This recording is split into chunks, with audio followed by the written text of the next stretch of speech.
now move over to our Kraken, who it's kind of rough last week, dropping some points, having some tough losses to Dallas in overtime. No, not overtime, not last week. To Dallas in a game that you just kind of let slip away. Edmonton, another game you let slip away. Um, it was a rough week last week, but this week, so far, better. March 21st at the Dallas Stars. Liv and I actually watched this game in the airport. Seattle had a lead late. They blew it. They had to go overtime. Adam Larson, the big cat on the prowl. Nice, huge goal in that one in overtime to win it. That game, a 5-4 win, you can give Larson give him half. They played the game there. We give the other half to Brandon Tanev. Tanev, 2 goals, 1 assist, 3 points, a 3+- and 2 shots on the day. He had a really solid game. March 23rd, so they continue this road trip. They're currently on a 4-game road trip. The next game is actually Monday today, about an hour actually after this episode has aired, and that might be right by the time we end. We're about at 37 minutes right now. Who knows? We're doing our best. We got to get you the news somehow. March 23rd, in the first of 2 games in 3 days in Nashville against the Predators, a team that is fighting every day for a wild card spot.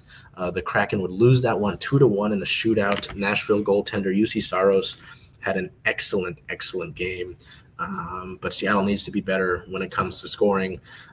They can't be so bad in the shootout. They've lost 4 games, 4 shootouts this year. So they collect the bonus point because they went to the overtime period, but they weren't able to get the extra one. Our player of the game goaltender, Joey Decord. Yes, Joey Decord's with the team, and we'll tell you why in a minute. But Decord, 23 saves and a .958 save percentage.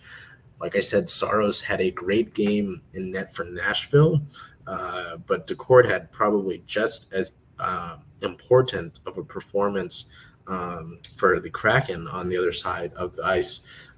Seattle just couldn't score enough for them. They couldn't beat Saros. And when you're getting down the stretch here and every game and every point matters, you need to be able to score goals. You have to find a way, you have to get some grimy goals, get in front of the net. You have to get contribution from up and down the lineup like you have all season. I mean, the only goal that Seattle scored in that loss was from Daniel Sprong on that 4th line. So got a contribution from him. But anyway, so you lose that one. It's tough. You get the bonus point. That's valuable. We come back on March 25th at the Nashville Predators. This game was a tight one. I believe it was 4-2 going into the 3rd period. So you had a nice lead.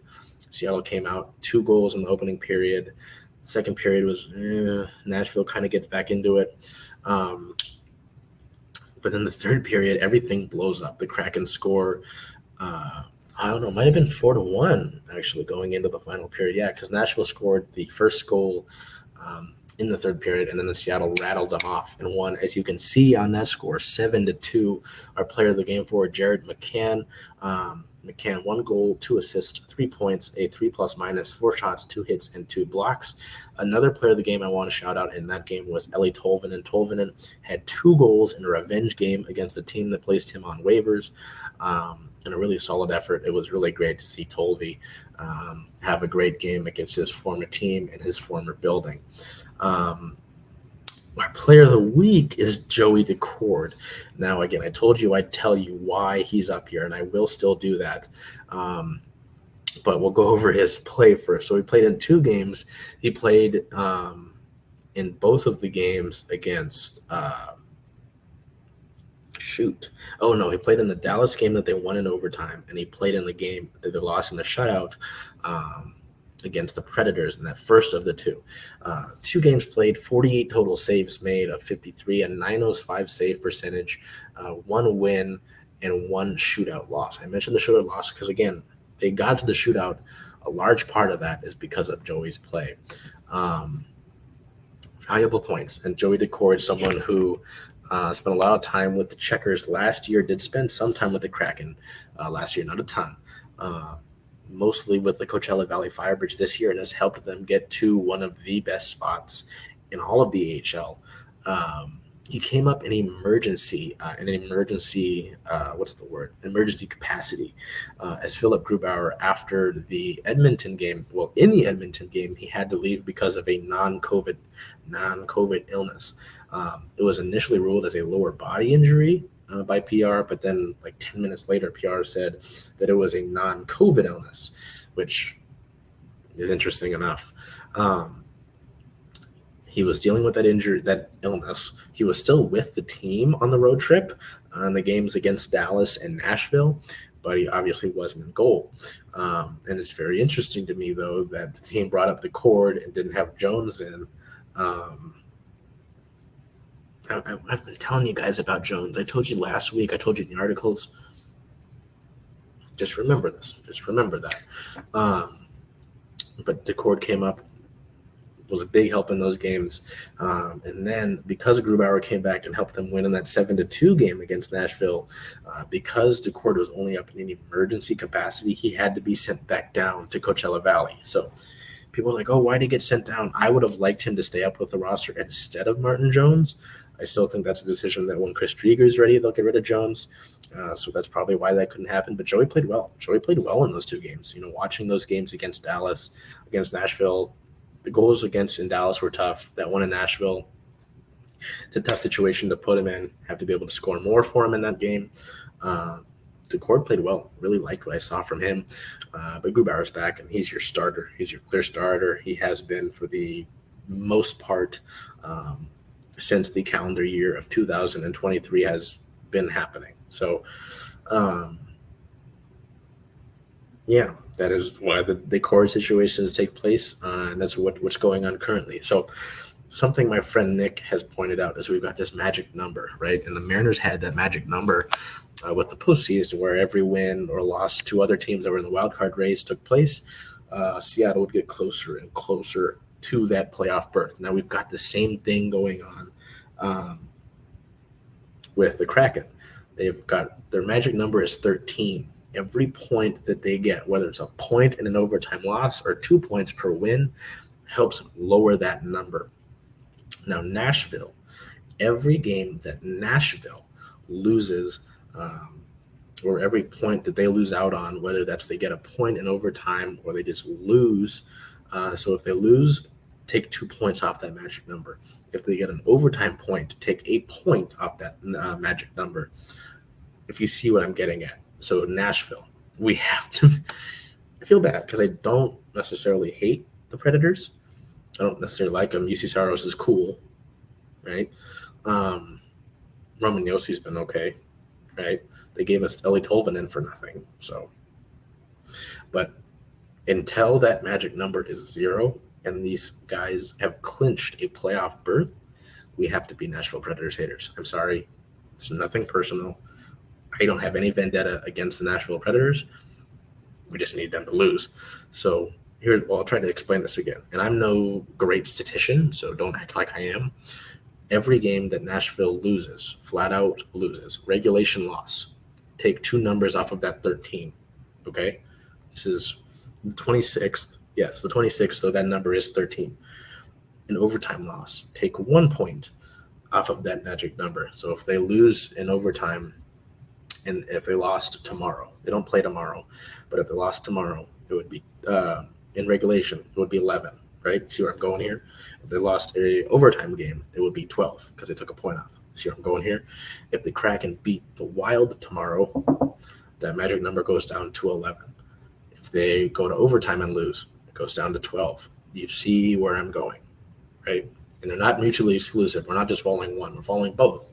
So if there's a night where the Kraken win and the Predators lose, that's a 4-point swing. It's a big night. So we have to be Predators haters for this time. Sorry, nothing against Nashville. That's just how it is right now.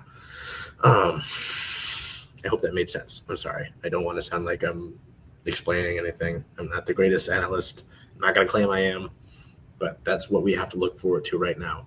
I had a buddy not a buddy. He's not really a buddy. He's kind of like just a guy that follows me on Twitter. After the overtime loss to Nashville, was like, these guys aren't in a good way right now. Baseball season soon. I'm like, hey man, these guys are still very much in the hunt for a playoff spot. Why are we switching ahead to baseball? I love baseball. I love my Mariners. Everybody knows that. But these guys have been great for the majority of the season. They've worked really hard, and they have a real chance to get in here in their second year as a franchise. And there's still so much exciting to think about with this franchise, whether it's prospects, Andre Burakovsky coming back, getting guys to full health, Matty Beniers' growth, whether that's guys like Shane Wright, Jacob Melanson, David Goyette, Ty Nelson, Kyle Jackson, Riker Evans.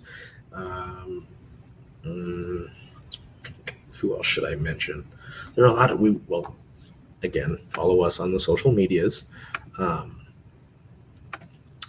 because we keep you updated every Monday with the prospect check-in, with some of those names. But, there's a lot to look forward to with this franchise, and there was a lot of comments about when they were struggling that if they don't make the playoffs this season because of how close they've gotten, it's a failure. I don't buy into that. I think that's a bunch of insert a bad word, right? But we don't have to worry about that right now. They are in control of their own destiny. Why is there water? Oh boy. They are in control of their own destiny, and they very well could make the playoffs. So again, be Nashville haters. And obviously need the Kraken to win these games. Anyway, we're going to get to injury news now, and I'm going to stop ranting. March 21st, forward John Hayden officially had successful surgery to address a lower body injury. He is expected to make a full recovery with an approximate recovery timeline of 12 weeks, aka 3 months. That takes him out of the season. He is going to be out for the rest of the season. So there is your update on John Hayden if you haven't gotten it. After his fight with Klim Kostin in the game against the Oilers that we showcased last week, we showcased some of Liv Lyons' photos from that fight. He went down awkward. I think Kostin actually landed on him, and he limped to the back, aka being the locker room. And we didn't see him since. And then we found out on the 21st that he's out. So there is that. John Hayden, he played well in the time he had been up here with the Kraken. I liked what I saw from John Hayden. He had some solid scoring opportunities. This photo is against the Avalanche. He had 3 solid scoring opportunities against the Avalanche. He brought a physical aspect to the game. Was a nice physical guy, laying hits, laid a fight down, obviously. Kind of had a reputation for that. Before coming to Seattle. So it sucks. It sucks to see any injury take a guy out of playing time, and especially a guy who had been getting shots up here with the big team. So that's that. The big news on the 20th, the team signed defenseman Ville Otavainen to a 2-way 3-year contract worth $775,000 annually. This is, again, I talk about the future of this franchise. The team felt confident enough to sign the defenseman to a 3-year deal and begin that ELC. Otavainen has spent the 2022-23 season playing for JYP of Liga, which is the top men's professional league in Finland. He has totaled 16 points, 5 goals, 11 assists in 54 regular season games, both career highs in goals and assists. He ranks 3rd amongst his team's defensemen in scoring, and his 5 goals and 11 assists are tied for 2nd and ranked 3rd, respectively, amongst JYP Blue Liners, despite ranking only 5th among those players in time on ice. He's a nice big frame here, 6'5", 210 pounds, 33 points, 12 goals, and 21 assists in 130 games with JYP at the league level, while also spending time with the organization's U20 and U18 teams. He totaled 16 points, 8 goals, 8 assists in 16 games at the U20 level, and 35 points, 10 goals, and 25 assists in 51 games at the U18 level. It's interesting to see that signing happen now, but obviously the franchise liked what they saw from Otavainen. He begins his ELC, I believe, from what I've understood, is that he will probably spend some time down with Coachella Valley after this season. So that'll be. I could have gotten that wrong. So please don't prosecute me for that. But it's interesting to see the organization make that move now. So. And then, of course, we talked about it on the 25th. The other roster move that took place was goalie Joey Decord was reassigned to the Coachella Valley Firebirds, as we mentioned, because of that emergency capacity. So we move over here. The Kraken have a 40-win, 24-loss, 8 overtime loss record. They sit at fourth in the Pacific Division with 88 points. That's good for the first wild card spot in the Western Conference, and they are currently 3 points ahead of the Winnipeg Jets for that top spot in the wild card race. Be nice to keep that. I don't want to get into seeding now. The main thing with this franchise, with them being an expansion team and being only in their second season, is to get into the playoffs. I really don't care what happens from there. Excuse me. So we look ahead here for our Kraken with that 40-win, 24-loss, 8 overtime loss record. Their next game is later today, March 27th at the Minnesota Wild, a 5 p.m. Pacific time puck drop. Minnesota's been a solid team all season long, so that will be no cakewalk by any means necessary. March 30th versus the Anaheim Ducks. This back at home is a 7 p.m. start that happens to clash with opening day, which is unfortunate because the Kraken are giving away Jordan Eberle bobbleheads. That'll be a big day. And then April 1st versus the LA Kings, 7 p.m. Pacific time. That's another big game. We've got some Wi-Fi stuff. So if we're struggling here, folks, I apologize. Hope you can hear me. I gotta sneeze. Excuse me. Okay, I think the Wi-Fi is better. That's a big one because LA has, in the second half of the season, found a second gear and have just been going crazy.